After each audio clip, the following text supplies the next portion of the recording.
Hey, what's up? How you doing? I want to bring to your attention a new book that I just published here recently on May 27th. And this book is to simplify the difference between the Lord and God, right? And the domestication of man, or Adam, right? So when you look into the book, I'm pointing out some details that I have not heard anywhere, right? And because spirituality, God, right, has been monopolized and institutionalized by religion, right? And I don't have any opinion about, or strong opinion about, whether that's right or wrong. It just is, right? We can't have this conversation in many platforms without being offensive to those who are religious or those who are not, right? Without sounding like we're talking about religion, which I am not, right? We are as much spiritual as we are physical, right? And most of our issues in life is that we get caught into a one-sided perspective of things, right? We only looking things from the flesh, right? As they say in the church, or from the physical, right? Whereas there is a balanced view of these things, right? So you have God, which is the spirit that is defined in chapter 1. The Spirit of God was hovering over the face of the waters, right? And this is God who created, right? The God that created the movement, right? Or what we would call, where's my book at, right? If you go and you look, there's a difference between God who created and the Lord who formed, right? So if you look, Genesis 1:27 says, God created man in his own image. In the image of God, he created him, male and female, he created them. Right before, it says that God said, let us make man in our image according to our likeness. So this is a plural thing that goes unnoticed. Now, it's very important to understand that it says God rested, right? From the work he had done. He had ended his work. It says it several times, right? And then it concludes with God created and made, meaning that there's a difference between created, which means bring something into existence, and made, right? Which means to piece together the parts of something, right? Or to construct, right? To assemble, to put your heart in its place, its liver in its place, your colon in its place, your kidneys in its place, your teeth in its place, right? So this is the God who created and made. But notice it doesn't say created, formed, and made, because there's a difference. Now we're going to transition into the story about the Lord. The Lord is added to God, right? And we're going to go from God who made the earth and the heavens, right, to, and this is before any planted a field, right? But we're going to be dealing with the God of the field. The field is distinguished from the earth. The ground is distinguished from the earth. And you'll notice that even those words will be used multiple times, okay? Because there is no coincidence. There's always confirmation. So now the story is going to talk about the Lord God who formed man of the dust of the ground, not out of the dust. And if you Google a picture of an African, you'll see that they will be in the dust, right? Along the Sahara, right? Now, here again, you'll see the word formed used again for the second time. Like I said, they'll do this multiple times. They'll use created multiple times, right? They'll use made, the word made, multiple times, right? But now we're dealing with the Lord God who formed man. And he formed man, which means the visible shape or configuration of something, right? So if you look in the book, you'll see God created the visible shape and configuration of the wild sheep is what we now call or know as the sheep, right? It's been changed. It's wool. It's harvest for a different purpose. The Lord formed the sheep with a different purpose than God created the mouflon, right? They have two totally different purposes and lifestyles, right? So this is the importance of understanding this perspective. All right, so you'll see the word formed used twice, and then here again in 19, and we're skipping over tons of information, but we see that the word is used for the third time, and then now Adam is mentioned. Now, was Adam the first man mentioned in the Bible? No.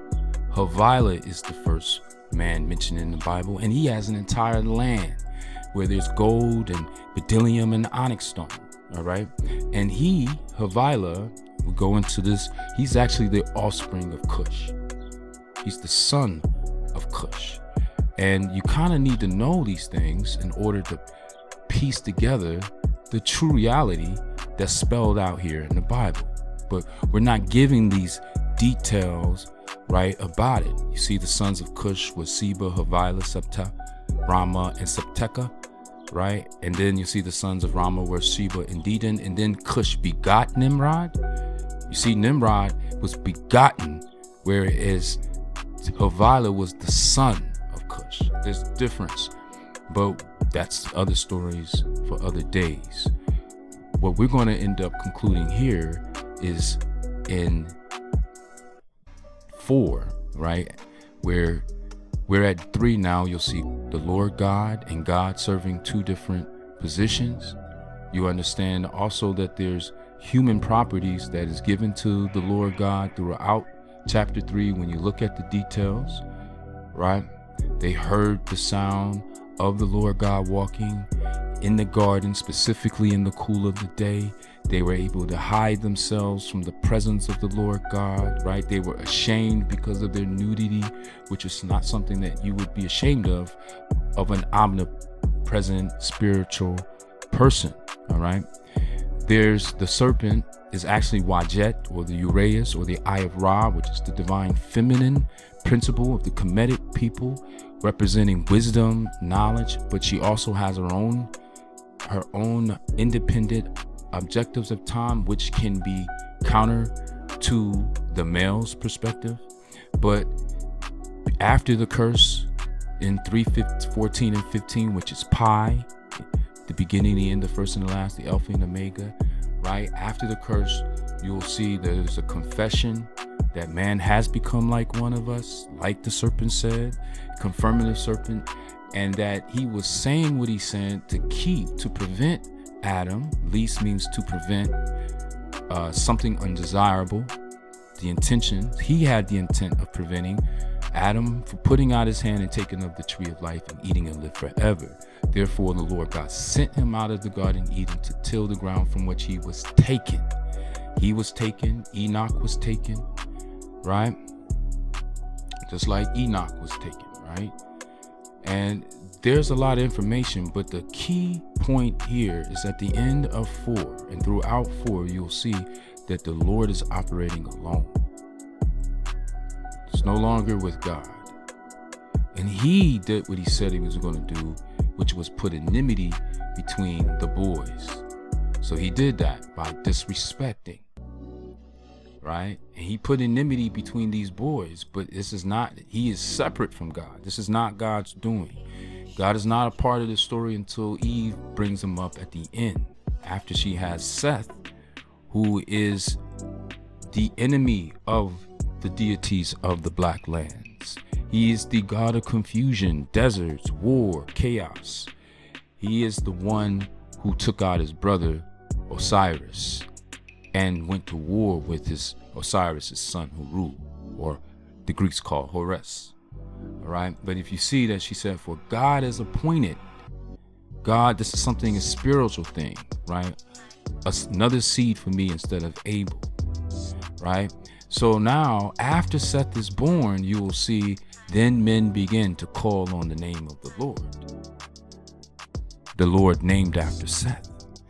So then, Seth is used instead of Cain and Abel. But you will see that Cain's lineage, you see, Enoch was begotten, right? And Enoch walked with God, and Enoch was taken, right? Because he was not of the lineage of Seth, he was the lineage of Cain.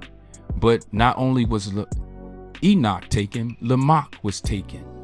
And Lamech, we know that because he lived 777 years, and he said this to his wives, Adah and Zillah. But again, Adah is the second woman named in the Bible. She's named after Adam. Only difference between is the H and the M in Zillah, right? So it goes Eve, and then Adah, and Zillah, and Naamah. Naamah is the fourth woman named in the Bible. All right, but he is the father of Noah, right? And so there's a lot of information that we don't get an opportunity to discuss. But this is about the mixing of men and the mixing of races. The sons of God saw the daughters of men, right? The Lord came down and seen the city, right, where the sons of men had built.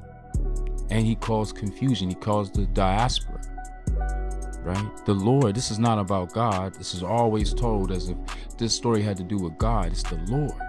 But because people don't know the difference between the Lord of confusion,